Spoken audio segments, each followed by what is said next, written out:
Hola, ¿cómo están todos? Muy buenas tardes. Esta es la segunda parte del análisis del texto de Carlos Monsiváis acerca de la cultura en México, sobre todo a partir del porfirismo y hasta los años 60. Al ser una lectura pues amplia, trataré de no hacerla aburrida. Espero lograrlo, ciertamente, porque me he acompañado de unas fotografías. Lo que vamos a ver ahora es, digamos, la parte más contemporánea de la cultura mexicana.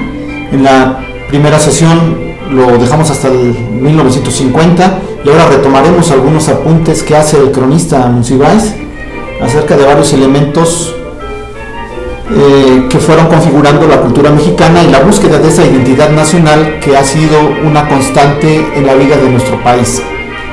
Como ya lo mencionamos en la primera parte, la Revolución Mexicana es la que detona todo un proceso de cambio y de búsqueda incesante acerca de el propio ser mexicano, nuestra propia razón, buscar nuestras raíces que estaban escondidas durante el porfiriato y que volvieron a esconderse durante el salinismo y algunas etapas donde México ha pretendido ser un país moderno y olvidarse de su pasado indígena. Muy bien, vamos a retomar algunas fotos que estábamos viendo en la sesión pasada y retomaremos la lectura donde nos quedamos. Bien, voy a tener que mover la cámara, me tendrán que perdonar.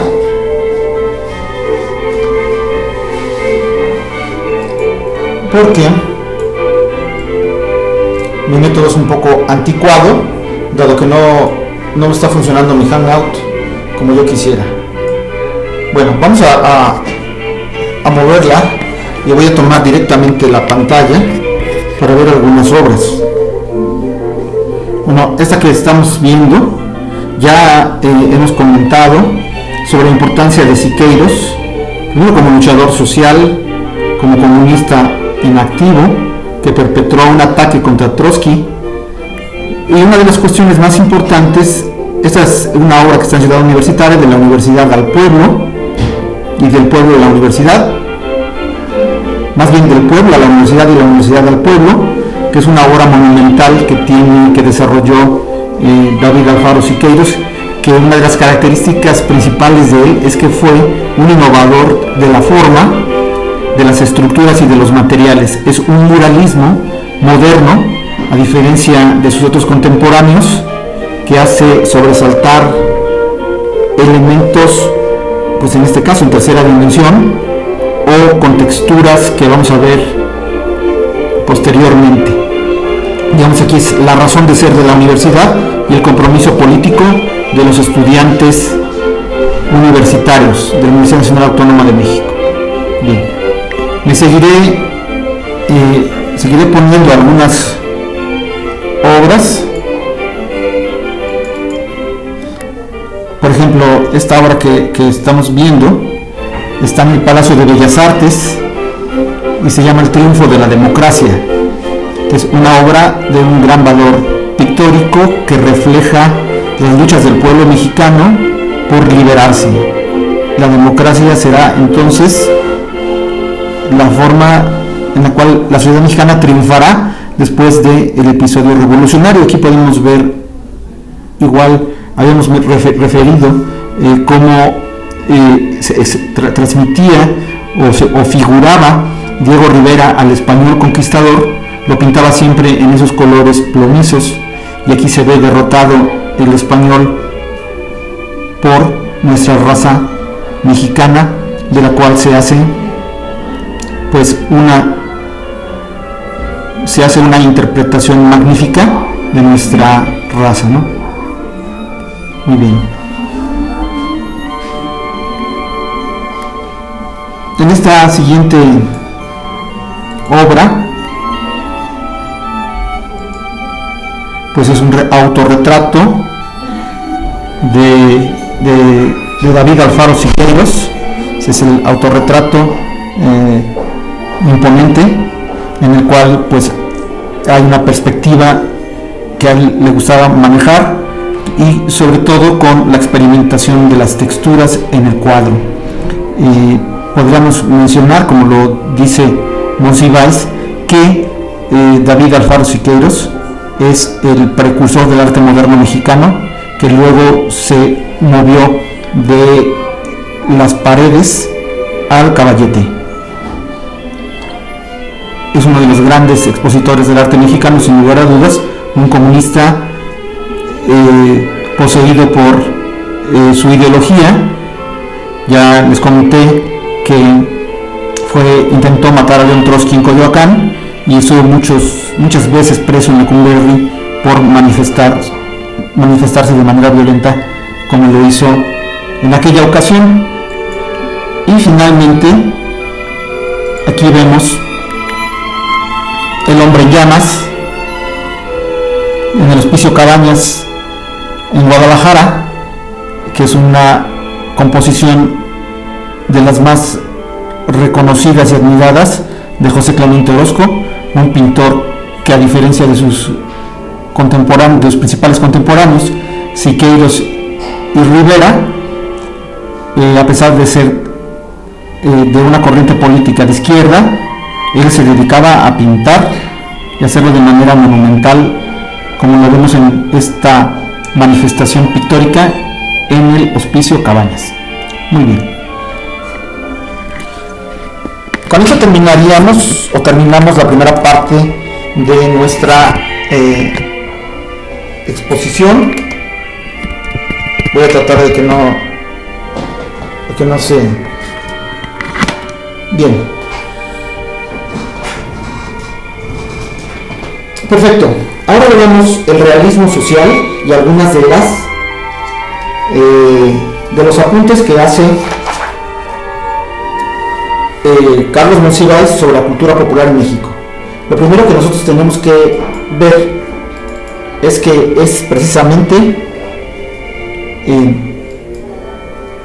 este personaje que está aquí el que consolida algunos de los logros más importantes de la Revolución Mexicana.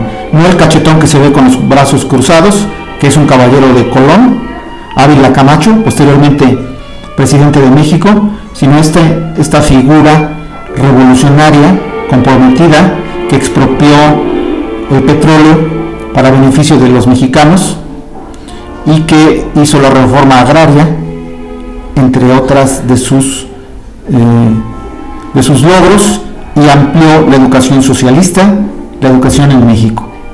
Es nada más y nada menos que Lázaro Cárdenas, donde parte el contexto histórico que vamos a revisar ahora. Bien, me voy a acomodar para poder ver mejor. Dentro del periodo del cardenismo se logran algunas ventajas. No quiero ver con el copete cortado, pero bueno, así es.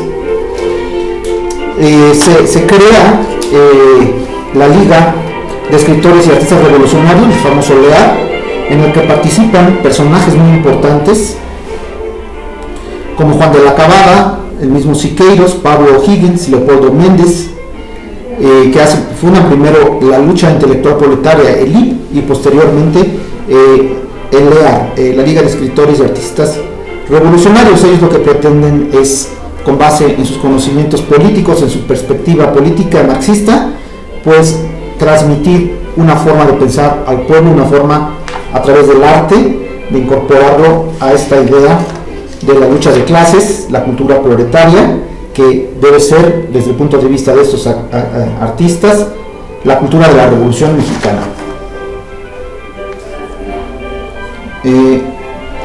Una de las cuestiones importantes de esa época es de que el Estado mexicano, el partido en el gobierno, el PRI, en las siglas que tenía en ese entonces, el Partido de la Revolución Mexicana, fue el principal empleador de estos intelectuales, a los que les cedía los muros o los incorporaba a proyectos educativos para que en ellas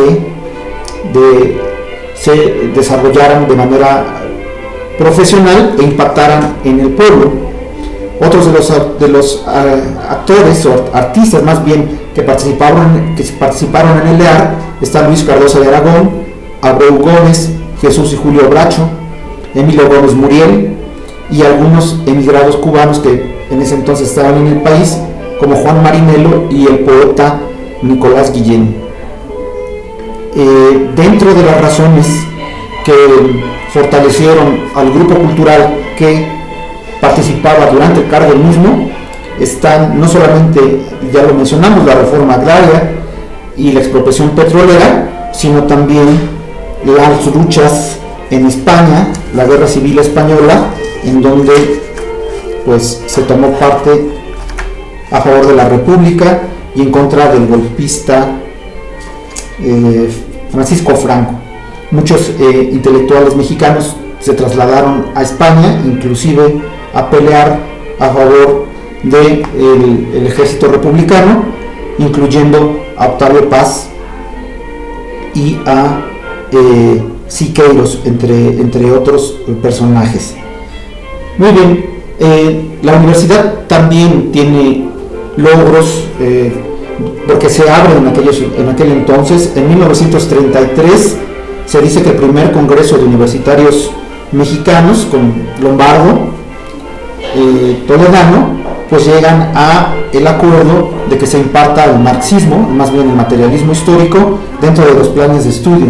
Esto genera en ese entonces una lucha encabezada por la ultraderecha, Manuel Gómez Morín, posteriormente fundador del PAN, y Rodolfo Brito Foucher, quienes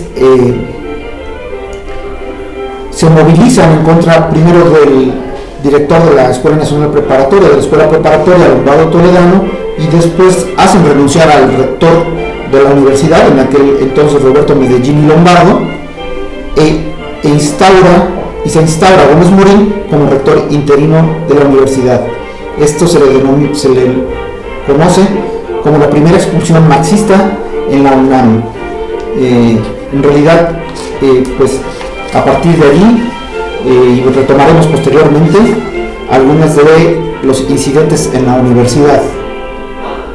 También es importante mencionar que algunos intelectuales como Artemio de Valle Arizpe, Gabriel Miró y Enrique Larrea se conforman como los nuevos colonialistas. Estoy poniendo música, pero esta música no me agrada. Vamos a quitarla, porque estábamos escuchando a Bach. Esperemos que se escuche. Ahí está. Perdón. Bueno, mencionaba sobre esta situación de los colonialistas, que ya para mediados de los años 30 no tenían referentes culturales firmes, y por lo tanto deciden volver a lo español, a estudiar lo español, a expresarse en términos hispanistas y a tratar de recuperar lo mexicano de esta esencia. A esto se le llamó el colonialismo. Posteriormente vienen lo que se les llama el grupo de los contemporáneos. Este grupo de los contemporáneos estaba compuesto por varios individuos, entre ellos brillaba con luz propia como una de las figuras principales Salvador Novo. Y lo que trataron de lograr era también generar una cultura propia a través del modernismo, y con Villaurrutia, Abreu Gómez, establecieron algunas revistas como la Revista Sur y la Revista Moderna. Ese es un grupo importante que tiene su participación en la época del cardenismo. Bien, posteriormente, y aquí retomo algunas gráficas, algunas fotografías, el grupo Taller, que es un grupo muy importante que se crea durante la Guerra Civil Española y que retoma algunos de los intelectuales que llegan al país, que posteriormente fundan la Casa de España, y a la larga también la Casa de España se convertirá en el Colegio de México. Se llama el grupo Taller porque se conformaron como el taller poético en el cual se incluían figuras importantes de España como Gao, Cernuda, León Felipe, Sánchez Vázquez, Matsaú, Manuel Alto Aguirre, y también se encontraban en ellos jóvenes colaboradores como Octavio Paz, Efraín Huerta, Rafael Vega, etc. Es el grupo en el cual empieza a desarrollar su trabajo intelectual Octavio Paz, y se empieza a crecer Octavio Paz por sus aportaciones culturales, poéticas y literarias, y de reflexión sobre la cultura mexicana. Es muy importante entonces este grupo, es tener en cuenta este grupo. Aquí vamos a pasar, voy a pasarles, no, me voy a esperar un poquito. Muy bien, como comentaba, o se comenta en la lectura, Carlos Monsiváis abreva de muchas fuentes. Es un estudioso de Oriente, es un estudioso de distintas expresiones poéticas, y además es un hombre que se define como un hombre de su tiempo. Él, como ya lo vimos en la clase anterior, pues hizo una serie de libros muy importantes, escribió unos libros muy importantes como Las Peras del Olmo, Las Puertas al Careto, Corriente Alterna, El Signo y el Garabato, Los Hijos del Limo, y entre otras, el Laberinto de la Soledad, al que ya hemos hecho referencia, y Postdata. Él aporta uno de los primeros, él es digamos un fundador, aunque en el tiempo no lo fue, y vamos a ver la referencia fundacional. Octavio Paz empieza a reflexionar sobre el mexicano al escribir El Laberinto de la Soledad. Vamos a ver ahora sí esta lámina para que veamos la etapa que se llamó México y lo mexicano. Bueno, aquí está la portada de Santiago Ramírez, un psicoanalista mexicano que hace una interpretación sobre el ser mexicano a través del partiendo del trauma de la conquista, y que hace una explicación muy interesante sobre el carácter de los mexicanos, que no es otra cosa sino la compulsión a la repetición desde formas sociales adquiridas en los primeros mexicanos. Ya lo expliqué en clase y es una explicación interesante la que hace Santiago Ramírez. Aquí está el poeta Octavio Paz, que renunció a la embajada de la India. Es muy conocido este hecho, en 1968, después de la matanza que llevó a cabo el gobierno priista. Él era embajador y renunció en protesta por esa barbarie. Lo que tenemos que decir, que al igual que en el caso de Vasconcelos, Octavio Paz al final de su vida se convirtió en un hombre muy conservador, que combatió cualquier expresión socialista o de izquierda, o lo que él podía denominar dogmática, y que bueno, al final de su vida se le conoció por esa actitud, a pesar de haber luchado con los republicanos españoles durante la Guerra Civil Española. Y aquí se encuentra Samuel Ramos, que fue el primero que empezó a reflexionar sobre las características filosóficas y psicológicas del mexicano. Samuel Ramos, que escribió El perfil del hombre y la cultura en México, donde remitiéndose a los postulados freudianos, y principalmente a Adler, explica el temperamento y la personalidad nacional como una respuesta al sentimiento de inferioridad que padecemos. Muy bien. La película que vimos en clase, que se llama Campeón sin Corona, pues está basada en buena medida en estas aportaciones culturales de estos filósofos, psicólogos, que empezaron a reflexionar sobre lo mexicano. Leopoldo Sea trata de establecer una filosofía de lo mexicano, en el cual pues habla de la necesidad de entender esta realidad nacional como única.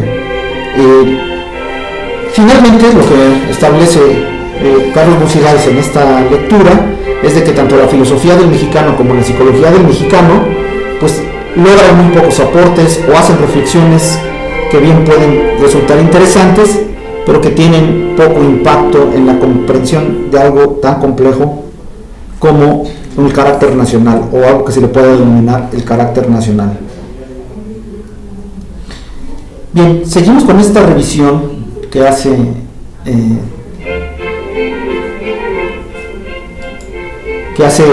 Monsiváis sobre la cultura en México, y habla de los primeros intentos de generar una novela con otro cariz que no sea el de recuperar la Revolución Mexicana como eje de su interpretación.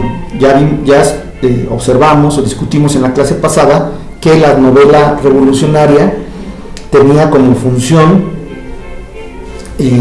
mostrar ante el pueblo de México lo grotesco, lo excesivamente violento de la lucha armada y el carácter, digamos, el débil carácter de los participantes en la revolución, algunos por oportunistas y otros porque no tenían la cultura suficiente para poder lograr después de la Revolución Mexicana una mejor situación, sino que estaban las partes que estaban encontradas en la revolución permanecieron de la misma forma en la etapa postrevolucionaria, tratando de medrar de manera individual o grupal sin un proyecto nacional.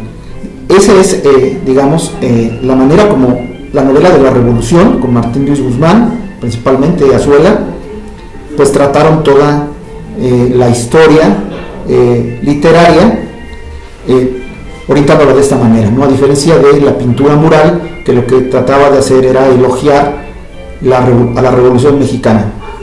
La literatura cumplía un papel contrario, el de mostrar esta insatisfacción de los logros revolucionarios. Pues muy bien, ya la novela y el espíritu trágico se modifica en los años 40, 50, y aquí hay tres de los autores más importantes en la novela en aquella época.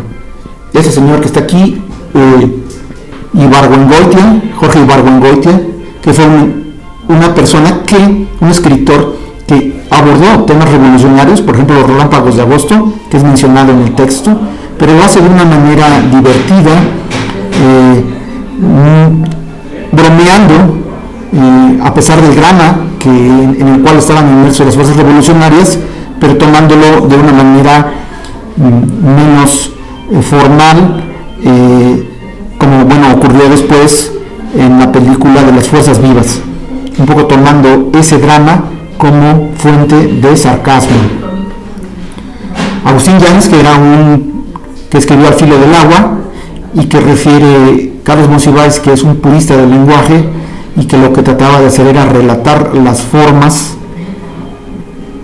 del habla del México profundo, retomando la idea de Bonfil Batalla, de ese México campesino que fue partícipe de la experiencia revolucionaria.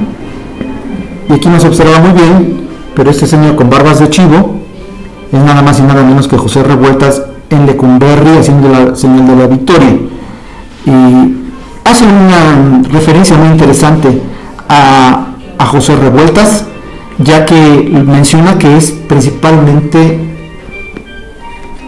un escritor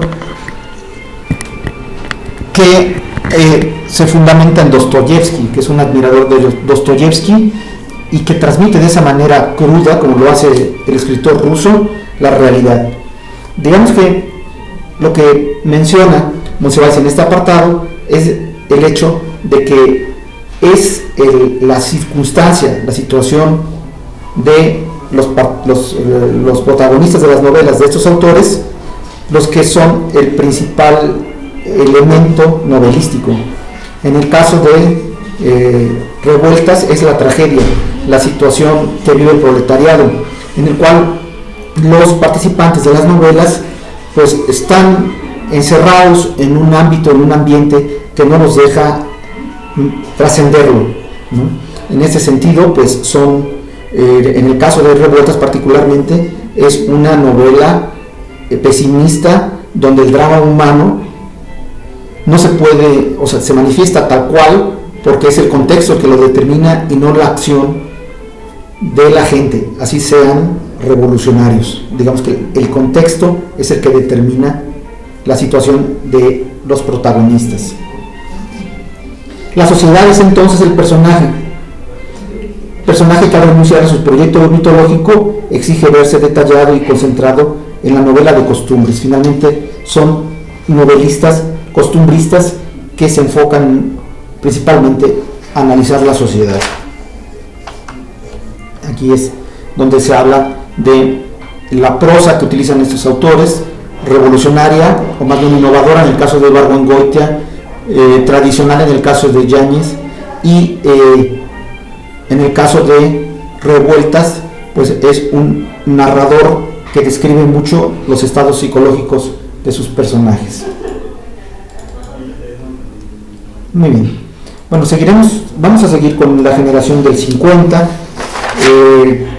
Refiere que Rosario Castellanos, que era una escritora chiapaneca, menciona que los dramaturgos, cuando Manuel Carvalho le pregunta que quiénes conformaban ese grupo de los 50, refiere a Emilio Carballido, a Sergio Magaña, a Jaime Sabines, a Ernesto Cardenal, a Ernesto Mejía Sánchez y a Augusto Monterroso como principales protagonistas, pero también refiere a Ricardo Garibay, a Juan Rulfo, a Juan José Arreola, entre algunos de los miembros de este grupo, que fue un grupo muy prolífico en su narrativa, en su forma de escribir y también de publicar.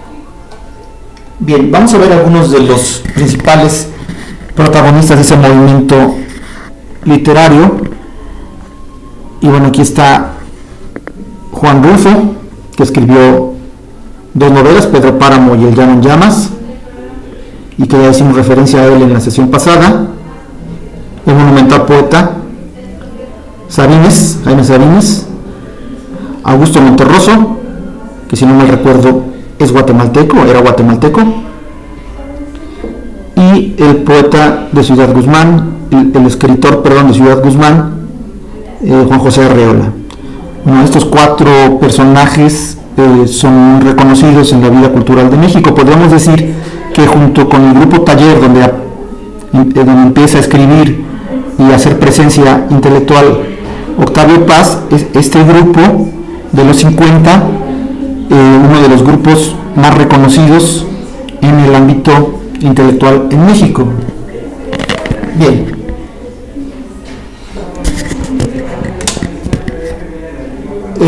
Hace algunas referencias interesantes. Perdón que no se queda bien la camarita, pero ahí está.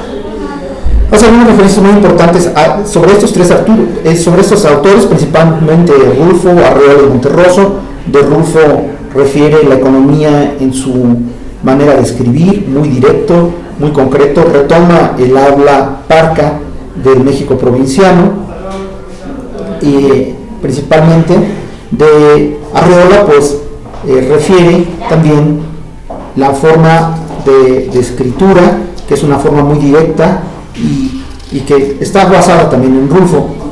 De Monterroso, pues habla, ya lo saben ustedes, de sus cuentos que él establece, que él escribe, que son cuentos mínimos donde la escritura la utiliza de una manera muy concreta y sobre todo utilizando pues un estilo directo y en el cual pues retira todo lo que es la adjetivización y que puede considerarse como superfluo. Muy bien. Bueno, pues aquí hace algunas otras referencias a estos autores y entramos a los años 50 con este personaje que les voy a poner en pantalla. Bien. No sé si ustedes conozcan esta fotografía, pero es una fotografía muy interesante que me encontré en internet. Atrás se observa el estadio de Ciudad Universitaria, la casa de mi equipo, los Pumas, y esta estatua que estaba enfrente de Rectoría es un autoelogio de Miguel Alemán, el presidente Miguel Alemán, que se mandó a construir cuando fue inaugurada Ciudad Universitaria. El hecho es de que esta estatua fue derrumbada por los mismos estudiantes o por gente que estaba, bueno, se dice que los mismos estudiantes que estaban en contra de esta automanifestación grandilocuente de Miguel Alemán. Con Miguel Alemán comienza la norteamericanización o la norteamericanización del país. La cultura en aquella época, como refiere Carlos Monsiváis, pues debemos ubicarla en un México que vive la Guerra Fría y que en esa etapa, con la Unión Soviética y después de la Segunda Guerra Mundial, pues comienza a generarse un discurso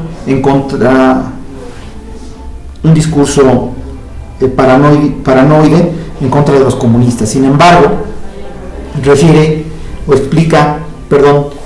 Monsiváis, que el genocidio en México de los años 40 se da más en contra de los protestantes que realmente contra los comunistas. Miguel Alemán está fundamentado en una teoría económica desarrollista, donde lo importante es la acumulación de riquezas primero y después ver la manera en la cual esta riqueza se va a repartir. Es una ideología que no solamente comparte la burguesía, el grupo dominante en aquel entonces, sino las amplias clases medias que se van incorporando cada vez más al haber una mejora económica en México. Entonces, lo que se observa es una crisis del pensamiento revolucionario, hay una pérdida de la fe en este proceso creador de la revolución, las formas culturales y el arte como se venían manifestando posteriormente a la Revolución Mexicana, principalmente el muralismo y algunas formas de escritura, pues ya van perdiendo sentido porque la gente no apoya estas manifestaciones y la revolución es considerada como en esa época ya es considerada como un folclore, meramente un folclore. Lo que nos dice el autor es que las clases medias manifiestan un rechazo a la tradición, que ya juzgan inmovilizadora, y la norteamericanización empieza a arrasar en el país y en gran parte del mundo. Digamos que son los modelos culturales que se van imponiendo en ese México. Ya lo mexicano deja de ser el árbol totémico y ya es lo contemporáneo lo que atrae a los jóvenes. De hecho, se refiere a que hay una vuelta que no es evidente a una moral porfiriana en los años 50. Lo mexicano, pues, es considerado como un folclore. Muy bien, vamos a ver algunos de los elementos que se dan en aquella época.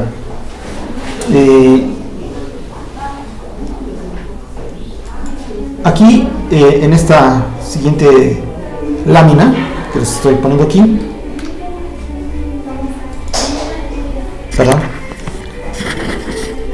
vemos algo que es interesante.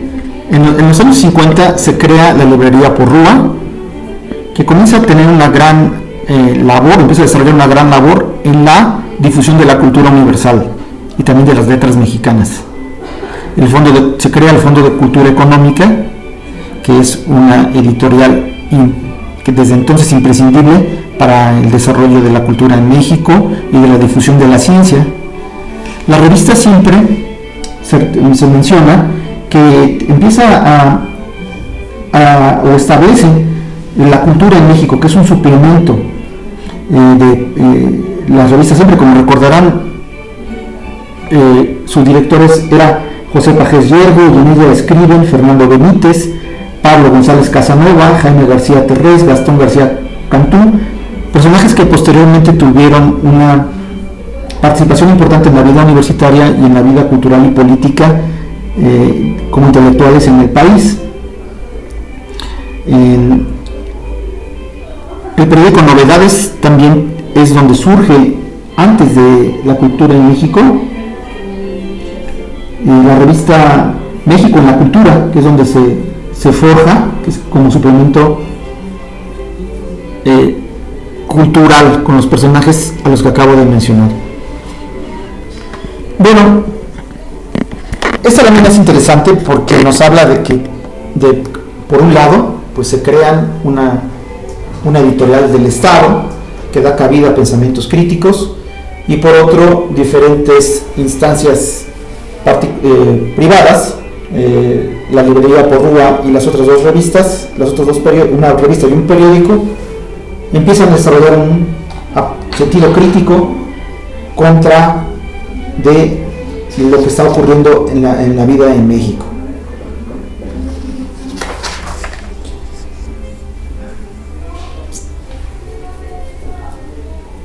Muy bien. Bueno, vamos a hablar de un capítulo que habla de los años de la confianza. La Revolución Cubana triunfa en el 59 y esto tiene un gran impacto en México. Además, se da a la par de que se generan encarcelamientos por los movimientos de los líderes ferrocarrileros encabezados por Demetrio Vallejo. Se dan una serie de luchas sociales en el país que hacen que los jóvenes tengan una visión más participativa, tengan una actitud más participativa hacia la realidad social. La modernidad, pues, debe de ser no solamente política, sino social, cultural y sexual. Empieza a desarrollarse o a generarse esto que vemos aquí. Se funda en aquella época la Zona Rosa, que es un lugar cultural donde acuden los jóvenes críticos de aquel entonces a hacer veladas literarias, a hacer poesía, a manifestarse como grupos de jóvenes vanguardistas que les interesa la pintura y la cultura, que rompen con todo referencia al pasado revolucionario de México y que se consideran vanguardias. Vamos a ver en las otras láminas quiénes son los que participan en ese movimiento. Todo lo que es provinciano cambia de signo y se vuelve como algo peyorativo. Es la capital y el pensamiento urbano lo que es sinónimo de la cultura en México. La gente se empieza a enterar más de lo que hay, de lo que se vive en el mundo, de lo que hay convulsión política y cultural en Europa y en Estados Unidos, y nos dice Carlos Monsiváis que que los jóvenes tienen el ánimo de vivir el instante a ritmo de rock, los Beatles, los Rolling Stones como ideología. Les están apegados a las más media y tienen una cultura de consumo. Los orgullos nacionales se metamorfosean y todo aquello que es referencia al pasado se considera anacrónico. También es importante mencionar que al triunfo de la Revolución Cubana se funda la Casa de las Américas, y la Casa de las Américas comienza a desarrollar y a convocar formas literarias novedosas, y es aquí donde surge el boom latinoamericano a partir de la Revolución Cubana y el realismo mágico. Sin embargo, todavía en 1962 se inaugura el Museo Nacional de Antropología, por lo tal hay una referencia al mundo prehispánico, y el Departamento de Difusión Cultural de la UNAM, a través de la Casa del Lago y de la revista de la universidad, tiene una labor muy importante en la difusión de la cultura.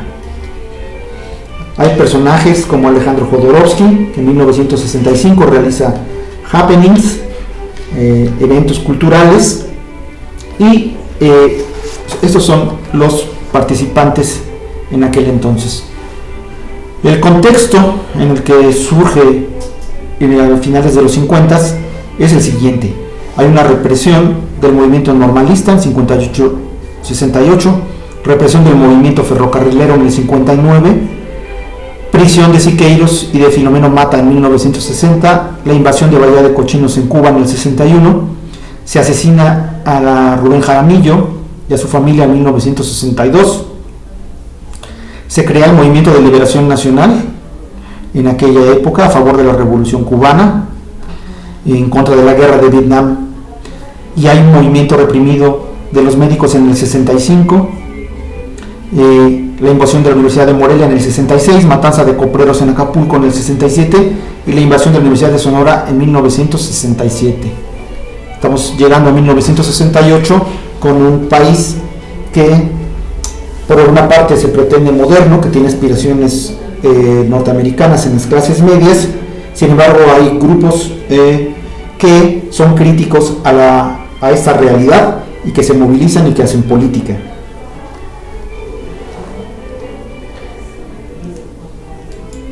Aquí les presento una foto que es muy famoso de aquella época, que además tuvo un gran impacto en México, que es el triunfo de la Revolución Cubana. Aquí se ve a Camilo Cienfuegos y a Fidel Castro en un discurso en La Habana. Es una foto muy conocida de aquella época.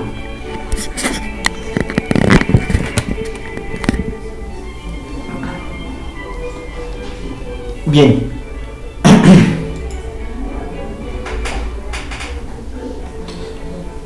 Voy a volver a poner una gráfica porque es muy importante que nosotros tengamos recuperemos del pasado, cómo hay una ruptura en la plástica mexicana en aquella época de los 60. Aquí está José Luis Cuevas, un pintor pop que renueva el lenguaje pictórico en la escultura y en el dibujo. Manuel Felgueres, una obra de atrás de corte figurativo, Alberto Gironella y Vicente Rojo, que son 4 exponentes de una nueva forma de hacer arte que rompe con las formas tradicionales dominantes en México durante muchos años, basadas principalmente en los muralistas y básicamente en Diego Rivera y en José Clemente Orozco. Como les comentaba anteriormente, muchas de la experimentación que se tuvo posterior en cuanto al color y a las texturas sí son retomadas de David Alfaro Siqueiros, pero estos son los pintores modernos de los 60. ¿Qué hay de nacionalismo en ellos? Tal como se venía concibiendo el nacionalismo, pues hay muy poco. Hay una expresión estética del impacto primero de los sentidos y con un poco discurso ideológico, no como se venía desarrollando anteriormente. Muy bien, creo que está durando mucho mi video y yo quisiera más bien terminar mencionando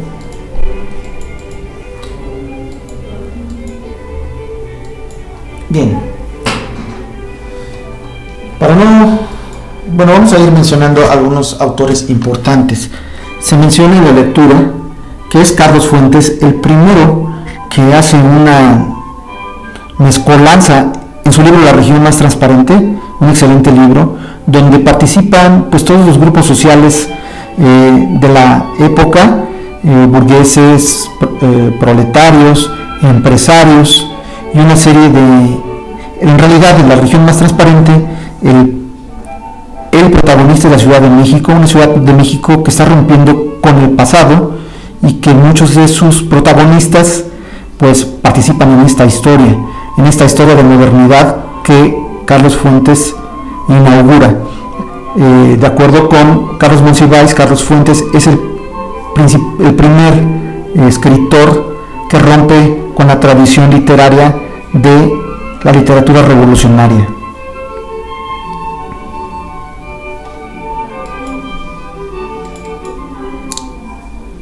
Bueno, se va enriqueciendo la cultura en México a partir del boom latinoamericano. En este caso aparecen tres de los principales intelectuales, escritores, principalmente Gabriel García Márquez con su obra maestra Cien años de soledad, que hacen reflexiones pero utilizando el lirismo, haciendo uso de lo fantástico en un contexto latinoamericano. Aquí está, no es Margaret Thatcher, es Mario Vargas Llosa, aunque se parezca, que es un político bastante equivocado, de ultraderecha, pero es un gran escritor, uno de los principales escritores que ha existido en América Latina. Y aquí está Julio Cortázar con sus obras, su obra monumental Rayuela. Digamos que estos tres autores son los que inspiraron en muchos autores mexicanos el realismo mágico y una nueva manera de ver la realidad latinoamericana.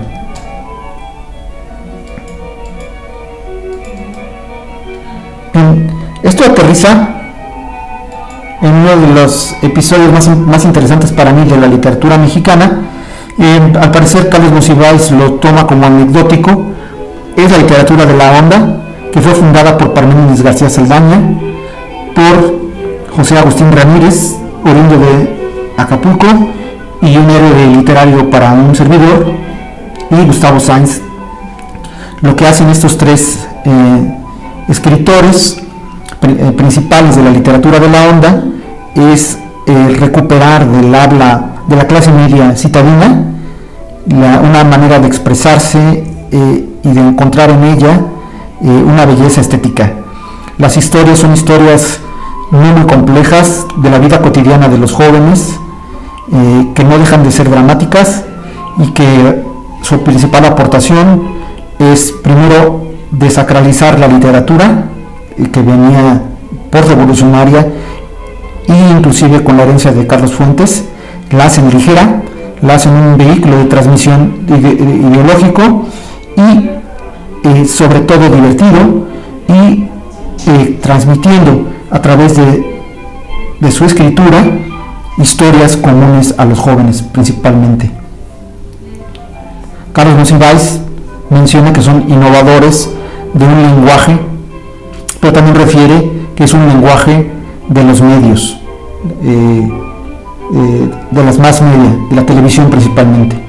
No estoy de acuerdo con este planteamiento de Monsiváis, y sí creo que la aportación a la cultural de estos personajes fue muy importante.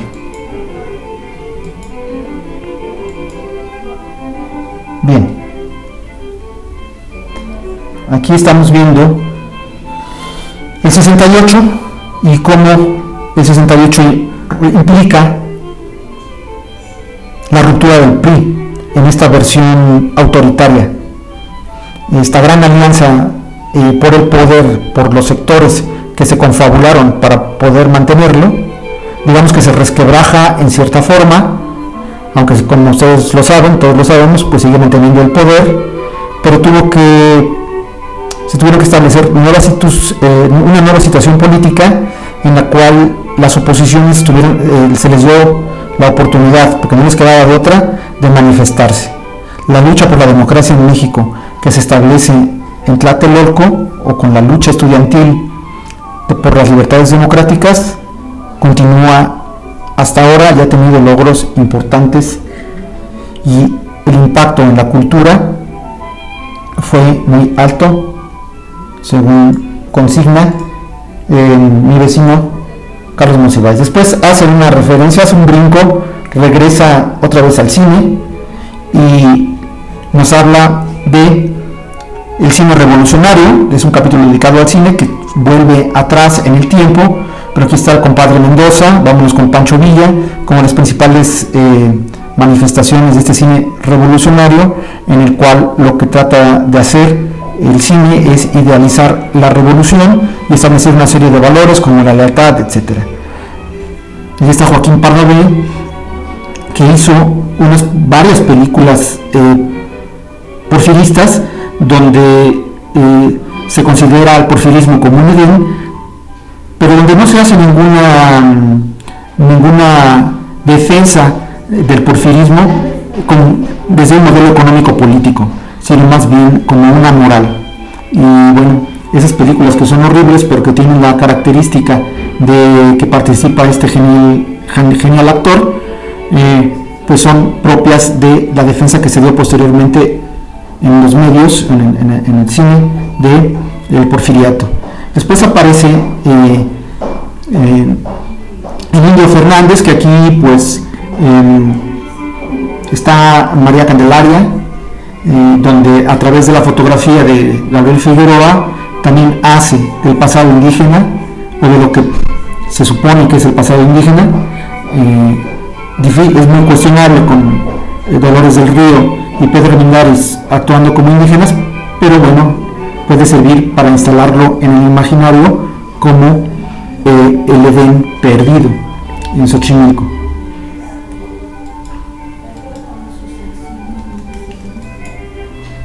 Posteriormente, también en su capítulo de cine, Carlos Monsiváis es un amante del cine, hace una referencia a dos de los principales actores cómicos de México, hace un contrapunto entre ellos, principalmente elogia la figura de Cantinflas como un innovador del lenguaje, en el sentido más amplio del lenguaje, y refiere que Cantinflas, mientras tuvo la posibilidad de expresarse de manera natural, era insuperable.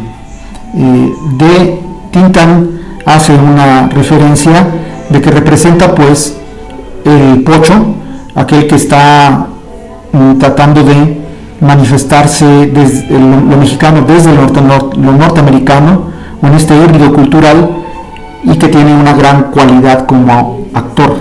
Es un superdotado de la actuación. Tintán, así lo menciona Carlos Monsiváis. Es interesante ver en esta comparación el México campirano, de una persona que viene del campo y que se instaura en la ciudad como peladito, y un otro mexicano que es más urbano y que tiende a la modernidad. Ese es uno de los contrapuntos a los que se refiere el autor. Ya estamos por terminar. Bueno, aquí también menciona en su texto las aportaciones de Luis Buñuel. Luis Buñuel es un español aragonés que vivió muchos años en nuestro país y que tuvo el tino de poder describir la pobreza en el México urbano, como ocurre en Los Olvidados, pero no solo eso, también desarrolla la personalidad de muchos mexicanos, como ocurre en películas como Nazarín, como Él, donde al ser historias universales las aterriza de manera muy adecuada a la cultura de México. Es interesante observar que Buñuel es un interpretador de esta cultura mexicana y la transmite en sus películas a pesar de ser español. Y otro es Alejandro Galindo, del cual vimos la película Campeón sin Corona, pero que tiene una serie de películas muy interesantes en el cual pinta o explica al México moderno, a ese México que se está transformando de sus formas provincianas a asimilarse como un México, como una urbe contemporánea.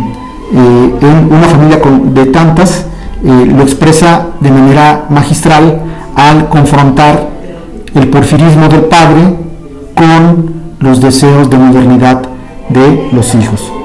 Ya estamos por terminar esta explicación o estos comentarios sobre el texto de Carlos Monsiváis. No solamente la última de las láminas es esta, que habla de la importancia del teatro en México, principalmente de la carpa. Es importante retomar en la lectura que el teatro, cuando entramos en la época, el teatro es un espacio en el cual se reflejan las clases sociales y que los lugares representan ese estamento, y que posteriormente, al inicio de la gesta revolucionaria, de la lucha armada, el teatro cae porque no es posible que haya giras, ni tampoco se utilizan los teatros, que llegan a entrar en desuso, son recuperados posteriormente. Una vez que triunfa el movimiento armado, aquí se ve a Cantinflas y a Medel. El otro personaje del medio es Don Margarito, si no mal recuerdo. La importancia del teatro era que conglomeraba en la época postrevolucionaria, o convocaba más bien, a gente de todos los grupos sociales, desde secretarios de Estado hasta peladitos de la ciudad, que iban a observar estas obras para expresarse catárticamente ante los actores que tenían que improvisar por los gritos del público que les reclamaban posiciones o que les pedían que fueran más agresivos. Era mucho de improvisación ese teatro, hasta que posteriormente se recupera toda esta